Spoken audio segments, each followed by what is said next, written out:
Olá, povo de Deus, segunda-feira, 28 de agosto de 2023, Santo Agostinho, 21ª semana do Tempo Comum. A nossa reflexão de hoje é a partir de 1 Tessalonicenses 1, de 1 a 5, 8b a 10, e Mateus 23, 13 e 22. Paulo, Silvano e Timóteo à igreja dos Tessalonicenses, reunida em Deus Pai e nosso Senhor Jesus Cristo. A vós graça e paz. Damos graças a Deus por todos vós, lembrando-vos sempre em nossas orações. Diante de Deus, nosso Pai, recordamos sem cessar a atuação da vossa fé, o esforço da vossa caridade e a firmeza da vossa esperança em nosso Senhor Jesus Cristo. Sabemos, irmãos amados por Deus, que sois do número dos escolhidos, porque o nosso evangelho não chegou até vós somente por meio de palavras, mas também mediante a força que é o Espírito Santo. E isso com toda a abundância. Sabeis de que maneira procedemos entre vós para o vosso bem.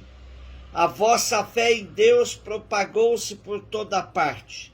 Assim nós já nem precisamos falar, pois as pessoas mesmas contam como vós nos acolhestes e como vos convertestes, abandonando os falsos deuses para servir ao Deus vivo e verdadeiro, esperando dos céus o seu Filho, a quem ele ressuscitou dentre os mortos, Jesus, que nos livra do castigo que está por vir.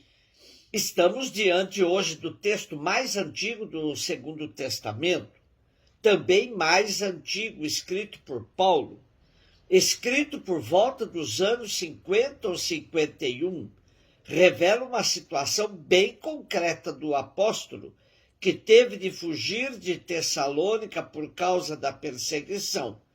Ele já tinha sofrido perseguição também em Filipos. Havia quem criticasse Paulo por causa da maneira que ele fugia das perseguições, saindo às pressas, deixando muitas vezes missões inacabadas. Quando estava em Atenas, mandou seus colaboradores diretos, Timóteo e Silas, visitarem a comunidade dos Tessalonicenses para lhes assegurar que ele continuava preocupado com todos que aí havia deixado. Ficou sabendo que a comunidade continuava firme e fervorosa, e por isso Paulo escreve para que perseverem na vida cristã. Paulo encoraja, elogia, agradece, por vezes repreende e chama à observância dos princípios fundamentais da fé em Cristo. Mas todo o texto está cheio da expectativa da vinda de Cristo na glória. Paulo baseia sua fé na experiência do Espírito, comunicada através da pregação evangélica. A argumentação central do texto que hoje escutamos confirma o que dissemos. O anúncio do evangelho feito por Paulo deu aos Tessalonicenses a prova da presença e da ação do Espírito de Jesus ressuscitado. Essa presença e ação manifestaram-se nos prodígios e sinais miraculosos, e na profunda convicção, ou seja, na plenitude de fé em Cristo com que Paulo falou e agiu.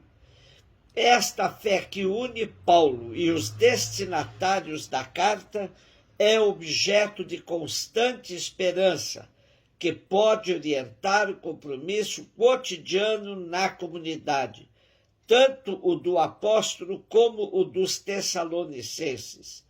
A origem e o motor de tudo isso é o amor de Deus, amor de eleição e, portanto, livre e gratuito. Mateus 23, 13 e 22. Disse Jesus: ai de vós, mestres da lei e fariseus hipócritas, vós fechais o reino dos céus aos homens.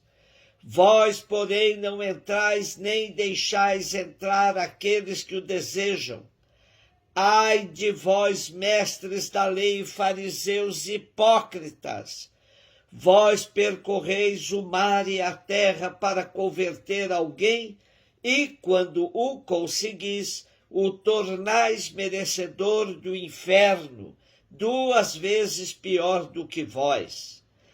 Ai de vós, guias cegos, vós dizeis: se alguém jura pelo templo, não vale, mas se alguém jura pelo ouro do templo, então vale. Insensatos e cegos, o que vale mais, o ouro ou o templo que santifica o ouro? Vós dizeis também: se alguém jura pelo altar, não vale, mas se alguém jura pela oferta que está sobre o altar, então vale. Cegos, o que vale mais, a oferta ou o altar que santifica a oferta? Com efeito, quem jura pelo altar, jura por ele e por tudo que está sobre ele. E quem jura pelo templo, jura por ele e por Deus que habita no templo. E quem jura pelo céu, jura pelo trono de Deus e por aquele que nele está sentado. Quem se afeiçoou com a afirmação de que Jesus é manso e humilde de coração, vê hoje um Jesus forte e em tom severo, condenando os homens da lei que a idolatram e agem sem a mínima misericórdia com os irmãos. Diante do comportamento hipócrita dos fariseus, Jesus não é nada manso, mas alguém que avança na crítica dura a esse comportamento reprovável. Ele critica e condena os líderes religiosos que sustentam um sistema formalista e hipócrita. Eles não consideram o reino como dom, nem respeitam a liberdade dos filhos de Deus. Tal sistema impede de entrar no reino, pois não leva à conversão, mas à perversão, e destrói o verdadeiro espírito das Escrituras, chegando a matar até mesmo os enviados de Deus. Jesus mostra que a religião formalista e jurídica não é meio de salvação, mas produz prática análoga à escravidão. Portanto, é finalmente oposta àquela que deve ser vivida por qualquer comunidade cristã. Os ai de vós, na linguagem profética, exprimem uma ameaça de castigo e de juízo, mas também a dor de quem deve falar por causa do mal deplorável. Um dos ai de vós dirige-se aos escribas e fariseus, que, recusando Jesus e a sua mensagem, também impedem outros de entrar no reino.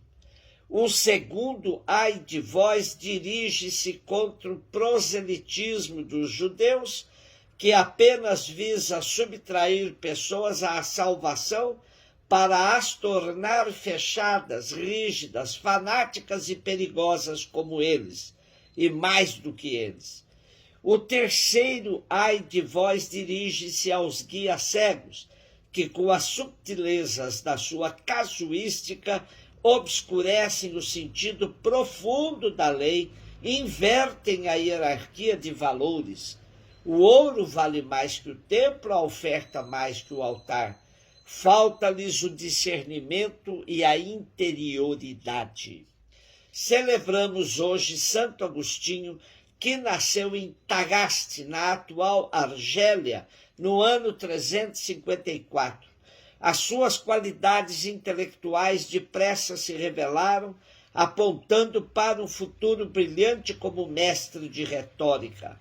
Apesar de tudo, enveredou por uma vida desregrada, mas não se apagou nele a sede nem a ânsia da verdade.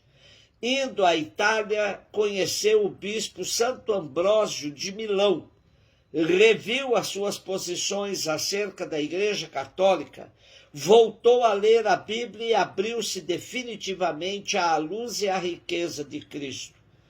Batizado em 387, regressou à África e fundou a sua primeira comunidade monástica em Tagaste, organizando-a segundo o modelo das comunidades de que nos falam os Atos dos Apóstolos.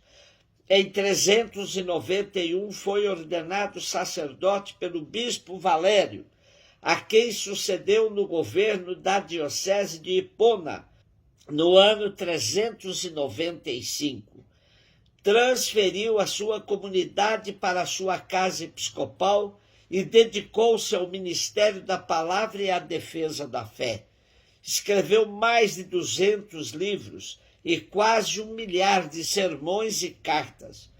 Morreu a 28 de agosto de 430. Uma de suas frases mais célebres é esta: não há nada mais perto de mim do que eu mesmo. No entanto, não há nada que eu desconheça mais do que a mim mesmo. Um beijo no seu coração.